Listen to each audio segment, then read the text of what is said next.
مرے شوہر بھی اور بیٹے بھی، وفا پہ کٹ مرے شوہر بھی اور بیٹے بھی، رقیہ دین کے لیے تیرا گھر تو سارا گیا، وہ جس کو خاتون جنت بنت رسول صلی اللہ علیہ وآلہ وسلم جناب فاطمہ زہرا سلام اللہ علیہا کے دنیا سے پردہ کر جانے کے بعد امیر المومنین حضرت علی علیہ السلام نے ایک شادی ام البنین سلام اللہ علیہا سے کی تھی۔ ام البنین سلام اللہ علیہا کے بطن سے 4 بیٹے عباس علمدار، جعفر، عبداللہ اور عثمان پیدا ہوئے، اور ایک بیٹی رقیہ کبریٰ پیدا ہوئیں، جن کا مزار اقدس لاہور میں مزارات بی بی پاک دامنہ کے نام سے مشہور ہے۔ بی بی پاک دامنہ کے مزارات لاہور کی تاریخی عمارتوں اور مقبروں میں قدیم ترین حیثیت کے حامل ہیں۔ یہاں امیر المومنین حضرت علی علیہ السلام کی صاحبزادی اور حضرت عباس علمدار علیہ السلام کی بہن جناب رقیہ سلام اللہ علیہا زوجہ حضرت مسلم بن نقیل کا روضہ اقدس ہے۔ ان معصومہ کے ساتھ حضرت عقیل ابن ابی طالب علیہ السلام کی 5 بیٹیاں بھی یہیں مدفون ہیں۔ دیگر مزارات کے بارے میں بتایا جاتا ہے کہ وہ ان پاک دامن بیبیوں کے 4 محافظ اور 1 کنیز مائی تنوری کے مزار ہیں۔ یہ بھی کہا جاتا ہے کہ ان مزاروں کا قدیم ترین مجاور عبداللہ عرف بابا خاکی تھا، اس کی قبر بھی وہیں ہے۔ باقی قبروں کا اضافہ بعد میں بسبب عقیدت عوام ہوتا گیا اور نوبت یہاں تک پہنچی کہ یہ جگہ قبرستان بی بی صاحب کہلانے لگی۔ صدیوں کے اس طویل زمانے میں ان پاک دامن بیبیوں کے نام کے ساتھ عرفیت بھی شامل ہوتی چلی گئی۔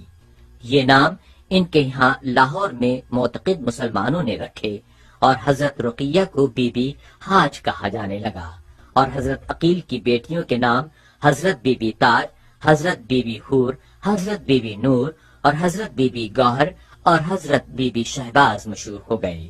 حالانکہ ان کے اصلی نام جو کتابوں میں درج ہیں وہ ام ہانی، ام لقمان، اسما، رملہ اور زینب ہیں۔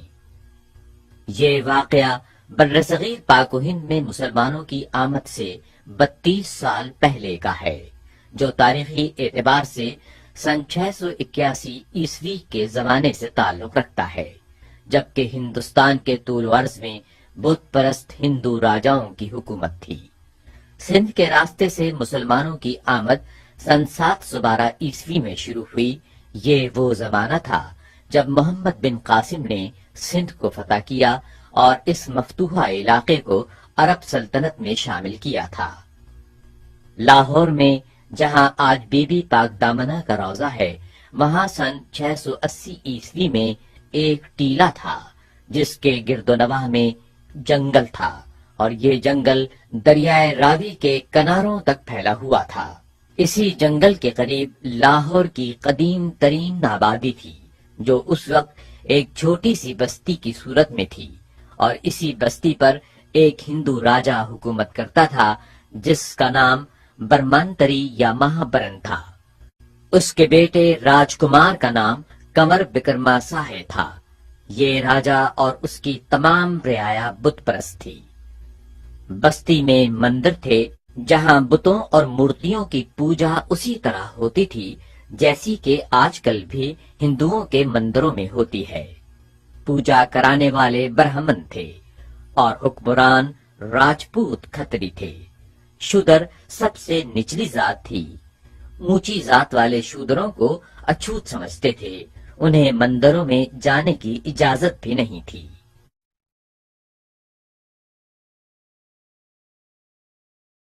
ایک دن اچانک مندروں میں رکھی ہوئی تمام مورتیاں اور بت اپنی جگہ سے گر پڑے۔ حالانکہ یہ بت پتھر کے بنے ہوئے چبوتروں پر مدتوں سے نصب چلے آ رہے تھے اور ان کو ہلانے یا خود ان میں متحرک ہو جانے کا کوئی امکان نہیں تھا۔ اسی کے ساتھ بعض مندروں میں جلائی جانے والی آگ جو ہمیشہ روشن رکھی جاتی تھی، وہ آگ بھی خود بخود بجھ گئی۔ شہر میں داخل ہوتے ہی آگ کی روحانیت سے بتوں میں فتور پیدا ہو گیا اور آتش کدے سرد ہو گئے اور کفر میں لرزہ پیدا ہو گیا۔ ہندو قوم ہمیشہ سے توہمات پرست چلی آئی ہے۔ جب انہوں نے اپنی بستی کے مندروں میں یہ علامتیں دیکھیں تو ایک کوہرام سا مچ گیا۔ راجا مہابرن نے اپنے تمام منتریوں کو بلا کر انہیں اس واقعے کی تحقیقات کا حکم دیا۔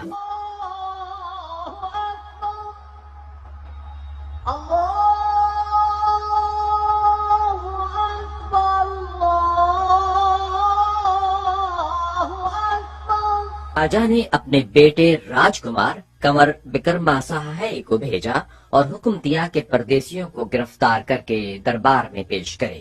راجا کے سپاہی انہیں پکڑنے گئے تو انہوں نے دیکھا کہ چند عورتیں ہیں جو چادروں سے منہ چھپائے ہیں۔ بیبیوں میں سے ایک بیوی نے، جو باقی سب بیبیوں کی سردار معلوم ہوتی تھیں، انہوں نے وکرماساہے سے اسی کی زبان میں گفتگو کی اور یہ بتایا، ہم لوگ خدا کے بندے ہیں، خدا کے رسول صلی اللہ علیہ وآلہ وسلم کی آل پاک سے ہمارا تعلق ہے۔ کربلا میں رسول برحق کا نواسہ شہید کیا گیا اور رسول برحق کی آل پاک کو قید کیا گیا۔ ہم لوگ اپنے وطن مدینے میں بھی نہیں رہ سکے اور بے وطن ہو کر ہجرت کر کے یہاں پہنچے ہیں۔ ہم کسی کو ستانے کے لیے نہیں آئے بلکہ پناہ لینے آئے ہیں۔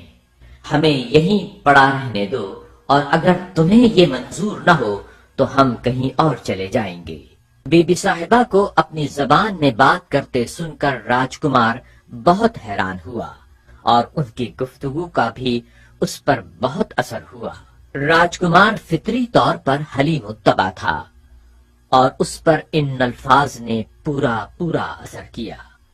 اس نے مزید استفسار حال کیا تو پتہ چلا کہ بڑی بی بی کا نام حضرت رقیہ بنت علی ہے اور ان کے ساتھ عقیل ابن ابی طالب کی 5 بیٹیاں ہیں جو بڑی بی بی کی نندیں یعنی ان کے شوہر کی بہنیں ہیں۔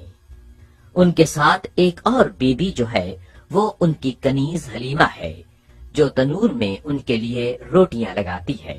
راجکمار اپنے باپ کے حکم سے مجبور تھا، چنانچہ اس نے کہا کہ وہ راجا کے دربار میں انہیں لے جانے کے لیے آیا ہے اور لیے جائے بغیر واپس نہیں جائے گا۔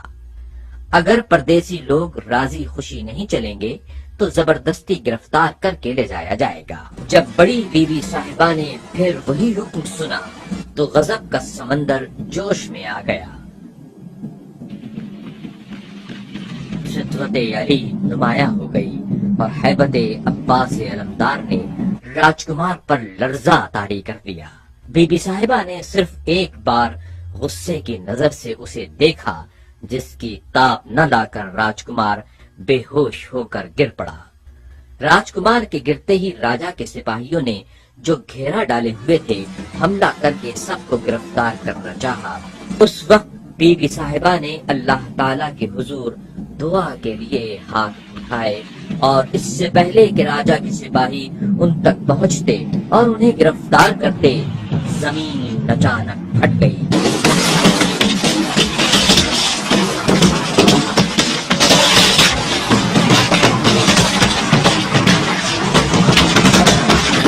اور وہ پاک دامن بیبیاں اور ان کے حافظ خدام سب زمین میں سما گئے۔ وہ زمین میں سما گئیں مگر ان کی چادروں کے کونے باہر رہ گئے۔ یہ دیکھ کر راجا کے آدمی حیران ہو گئے اور خوفزدہ ہو کر پیچھے ہٹ گئے اور راجکمار جو بے ہوش تھا اسے ہوش میں لائے۔ راجکمار نے یہ کرامات دیکھیں تو اس نے اپنے باپ کے پاس واپس جانے کی بجائے وہیں ان پردیسی بیبیوں کے زمین میں سما جانے کی جگہ مجاوری اختیار کر لی، اور اس نے اپنا آبائی دین یعنی بت پرستی چھوڑ کر اسلام قبول کر لیا۔ راجا مہابرن نے اپنے بیٹے کو بہت سمجھایا، لیکن راجکمار وہاں سے نہیں گیا۔ راجا نے محبت پدری سے مجبور ہو کر پھر اسے تنگ نہیں کیا اور اس کے گزارے کے لیے 4 مربع زمین دے دی۔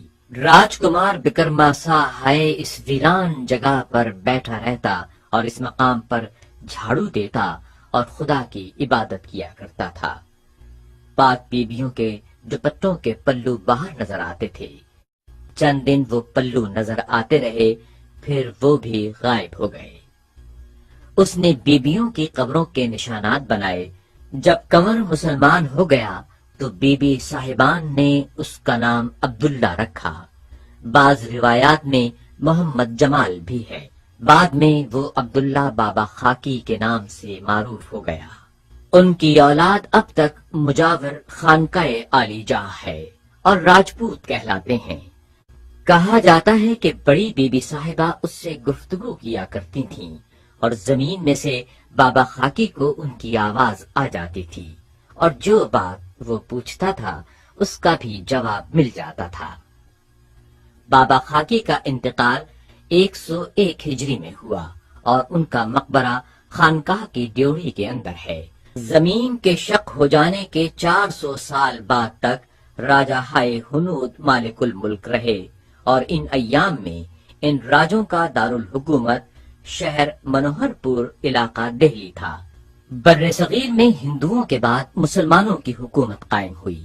بادشاہتیں بدلتی رہیں، لیکن ہر ایک دور میں بی بی پاک دامنہ کے روضہ مبارک میں زیارت کرنے والوں کا سلسلہ جاری رہا، اور مسلمانوں کو جو خانوادہ سادات سے عقیدت تھی وہ روز افزوں رہی۔ سلطان محمود غزنوی نے ہندوستان پر حملہ سن 410 ہجری میں کیا اور فتح پائی۔ لاہور میں داخل ہونے پر سلطان محمود غزنوی کو جب معلوم ہوا کہ یہاں حضرت علی علیہ السلام کی صاحبزادی کا مزار ہے تو اس نے ان مزارات پر حویلیاں اور اندرونی برآمدے تعمیر کرائے اور ایک اونچا چبوترا بنوا کر ایک چوکھٹا مزار اقدس کے ارد گرد تعمیر کرایا۔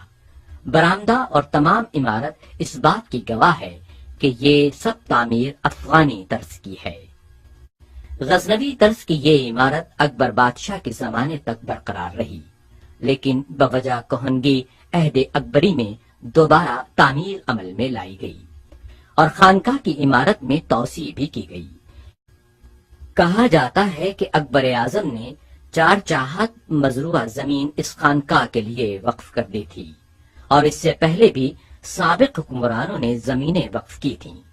اکبر اعظم کے زمانے ہی سے یہ خانقاہ قبرستان قرار دی گئی اور اس کی حدود مقرر کی گئیں۔ اس کے بعد 1960 عیسوی میں سیدہ فاخرہ بیگم زوجہ سید امام علی شاہ صاحب ولد سید در محمد شاہ صاحب رئیس اعظم قتال پور ضلع ملتان نے دربار پاک کے دروازے سے بازار تک فرش بنوایا، پختہ سڑک بنوائی اور مزار کی خدمت میں مصروف رہے۔ تقریباً 1962 عیسوی میں حکیم خادم اسلم صاحب نے بڑے سابقہ مزار اقدس کو شہید کر کے چینی کی اینٹوں کا مزار تعمیر کرایا۔ اس کے بعد 1970 عیسوی میں شیخ عبد المجید صاحب از ٹیمپل روڈ لاہور نے اینٹیں اتروا کر سنگ مرمر کا موجودہ روضہ اقدس عالی شان تعمیر کرایا۔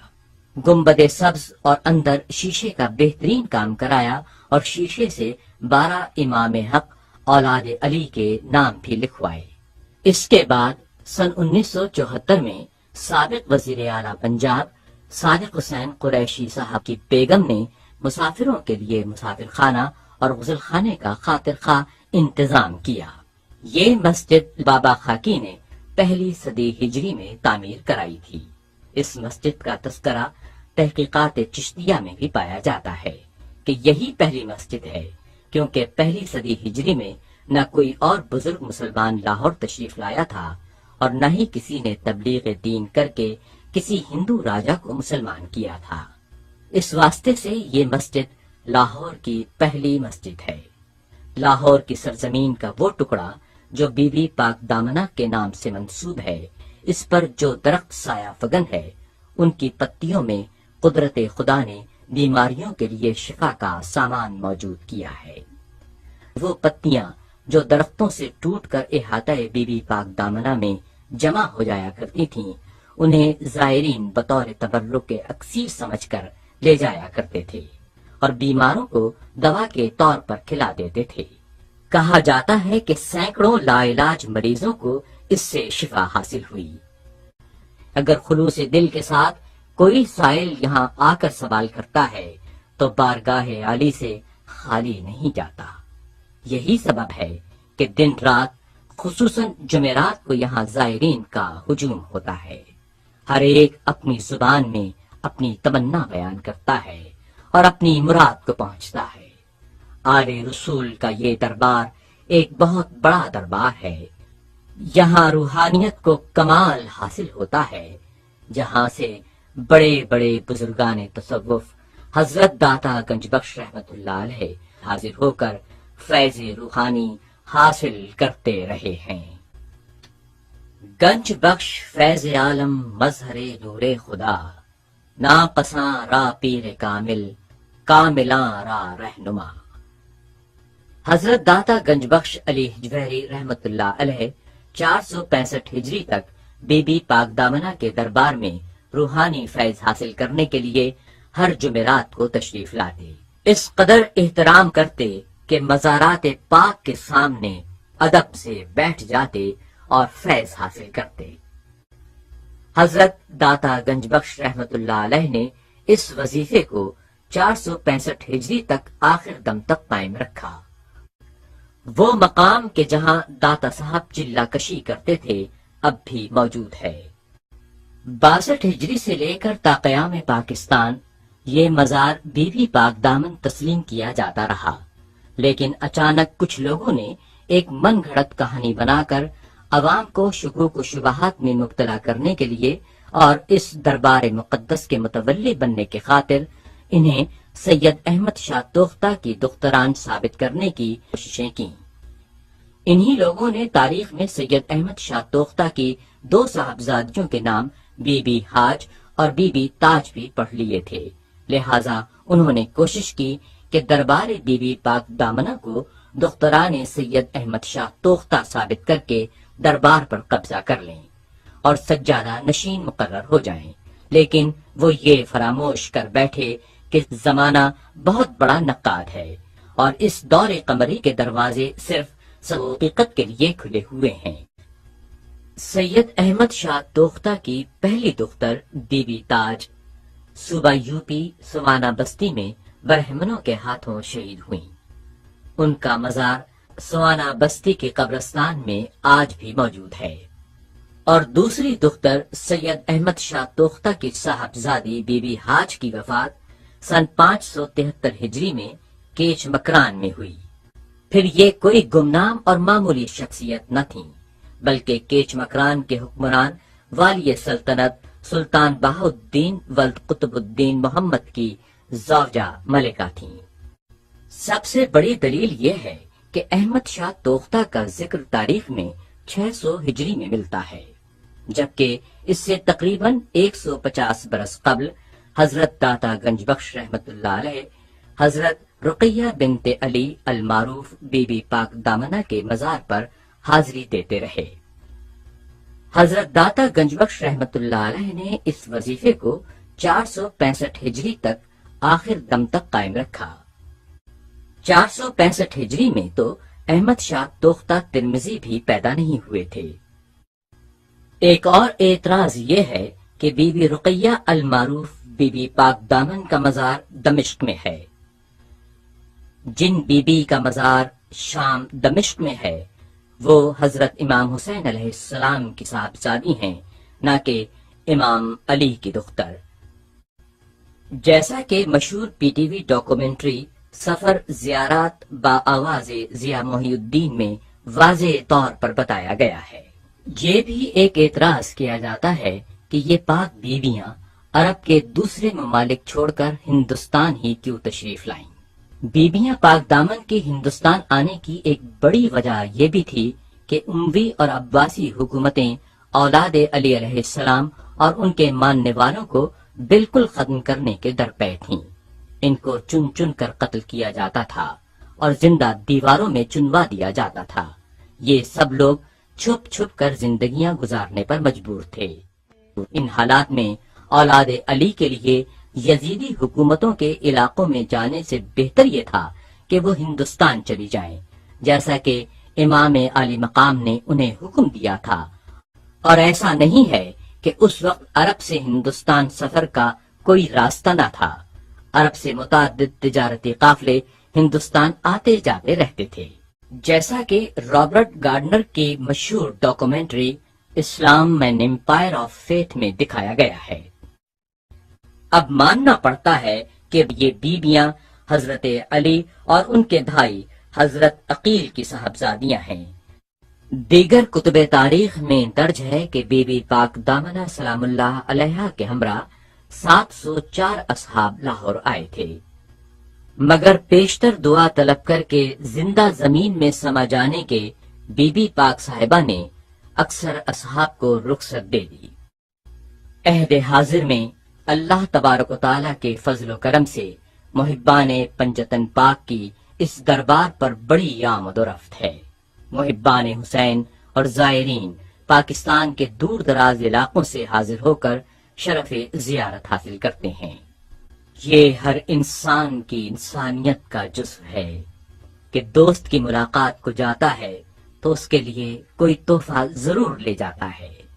جب ایک زائر اپنے محبوب آقا کے مزار اقدس کی زیارت کو جاتا ہے تو فاتحہ پڑھتا ہے، قرآن شریف کی تلاوت کرتا ہے، عقیدتاً مزار پر چادر چڑھاتا ہے، دیا جلا کر روشنی کا اہتمام کرتا ہے، مزار پر آئے زائرین اور فقراء و مساکین میں نیاز اور طعام تقسیم کرتا ہے، اور اس طرح مزار کی خدمت کر کے دلی خوشی اور روحانی فیض حاصل کرتا ہے۔ یہ ایک قدرتی امر ہے اور انسان کی فطرت ثانیہ میں شامل ہے۔ جو زائرین مزار کا بوسہ لیتے ہیں اور سجدہ کرتے ہیں وہ بندگی کی نیت سے نہیں بلکہ بزرگ ہستیوں کے سامنے اپنے عجز کا اعتراف کرنے اور ان کی تعظیم و تکریم سے ہوتا ہے۔ ذلت و خواری سے انسان کا جھکنا، زمین پر گرنا اور خاک پر منہ رکھنا شرک نہیں، کیونکہ سجدے کا تعلق نیت سے ہے اور نیت ایک قلبی چیز ہے اور دلوں کا حال جاننے والا صرف اللہ ہے۔ چنانچہ برادر یوسف نے حضرت یوسف علیہ السلام کو اسی طرح کا سجدہ کیا، اور دو پیغمبروں حضرت یعقوب علیہ السلام اور حضرت یوسف علیہ السلام نے موجود ہوتے ہوئے بھی انہیں منع نہیں کیا، جیسا کہ سورہ یوسف میں ارشاد ربانی ہے۔ انہوں نے اپنے باپ کو تخت پر بٹھایا اور وہ لوگ یوسف کے سامنے سجدے میں گر پڑے۔ تب انہوں نے کہا، اے بابا، یہ میرے اس خواب کی تعبیر ہے جو میں پہلے دیکھ چکا ہوں، واقعی خدا نے اس کو سچ کر دکھایا۔ مزار بی بی پاک دامن کوئی معمولی مقام نہیں، یہ خاندان رسالت کے افراد کی تربت پاک ہے اور معجزہ نما مقام ہے۔ جتنے بھی بزرگ ولی، غوث، قطب، ابدال، صوفی اور باکمال لوگ گزرے ہیں، سب اسی در اہل بیت کی بدولت ہوئے، اسی کی مدح و ثنا میں جھوما کیے۔ چنانچہ امیر المومنین حضرت علی علیہ السلام نہج البلاغہ میں ایک خطبے میں ارشاد فرماتے ہیں، اب موقع ہے، جو چاہو مجھ سے پوچھ لو، پیشتر اس سے کہ مجھے نہ پاؤ، اس ذات کی قسم جس کے قبضہ قدرت میں میری جان ہے، تم اس وقت سے لے کر قیامت تک کے درمیانی عرصے کی جو بات مجھ سے پوچھو گے میں بتاؤں گا، اور کسی ایسے گروہ کے متعلق دریافت کرو گے کہ جس نے سوء کو ہدایت کی ہو اور سوء کو گمراہ کیا ہو، تو میں اس کے للکارنے والے اور اسے آگے سے کھینچنے والے اور پیچھے سے دھکیلنے والے اور اس کی سواریوں کی منزل اور اس کے ساز و سامان سے لدے ہوئے پالانوں کے اترنے کی جگہ تک بتا دوں گا۔ وہ جس کو کوفہ کی گلیوں میں تھا اتارا گیا، حسین آج وہ تیرا سفیر مارا گیا، وہ جس کو کوفے کی گلیوں میں تھا اتارا گیا، وہ جس کو کوفہ وفا پہ کٹ مرے شوہر بھی اور بیٹے بھی، وفا پہ کٹ مرے شوہر بھی اور بیٹے بھی، رقیہ دین کے لیے تیرا گھر تو سارا گیا، وہ جس کو کوفہ کی گلیوں میں تھا اتارا گیا، وہ جس کو کوفہ لٹکتی تھی سرے بازار لاش مسلم کی، لٹکتی تھی سرے بازار لاش مسلم کی، جدھر سے کہ